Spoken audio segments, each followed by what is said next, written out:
This past July, Donald Trump accepted the Republican nomination. Humbly and gratefully accept your nomination for the presidency of the United States. It was a moment of vindication for a candidate who had climbed back from a bitter public humiliation. We're talking about the White House Correspondents' Dinner. Tonight, it's an annual event right now. Donald Trump has been... It happened in April 2011, at one of Washington, D.C.'s most glamorous nights.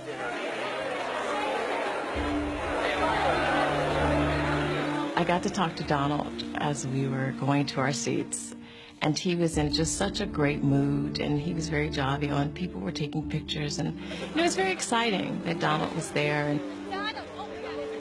Trump's invitation to the exclusive gathering came after weeks of attacking President Barack Obama on television.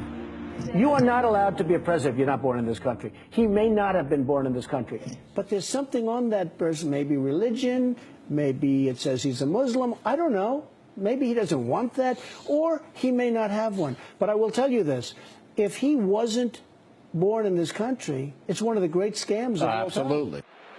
But that night, in front of Washington's journalists, politicians, and power brokers, Obama would hit back. President Obama takes the microphone. All right, everybody, please have a seat. Donald Trump is here tonight. And proceeds to fillet Donald publicly. No one is happier, no one is prouder to put this birth certificate matter to rest than the Donald.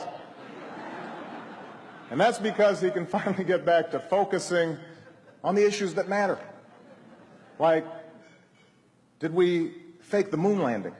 I was sitting 20 feet from him, and just the look of discomfort on his face.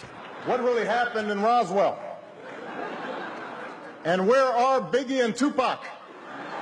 Donald's face was so incredibly serious. It was so incredibly he just put on a poker face. I was 2 tables away from Trump. The conventional way in Washington of absorbing a joke at the White House Correspondents' Dinner is to keep your chin up and at least pretend to have a sense of humor about it, even if you go cry into your pillow that night. Trump was steaming. His face was all locked in. He was not having a good time. All kidding aside, obviously we all know about your credentials and breadth of experience. For example, no, seriously, just recently in an episode of Celebrity Apprentice at the steakhouse, the men's cooking team did not impress the judges from Omaha Steaks. And there was a lot of blame to go around, but you, Mr. Trump, recognized that the real problem was a lack of leadership. And so ultimately you didn't blame Little John or Meatloaf. You fired Gary Busey. And these are the kind of decisions that would keep me up at night. And he's being treated like a piñata by the President of the United States. And I think he felt humiliated.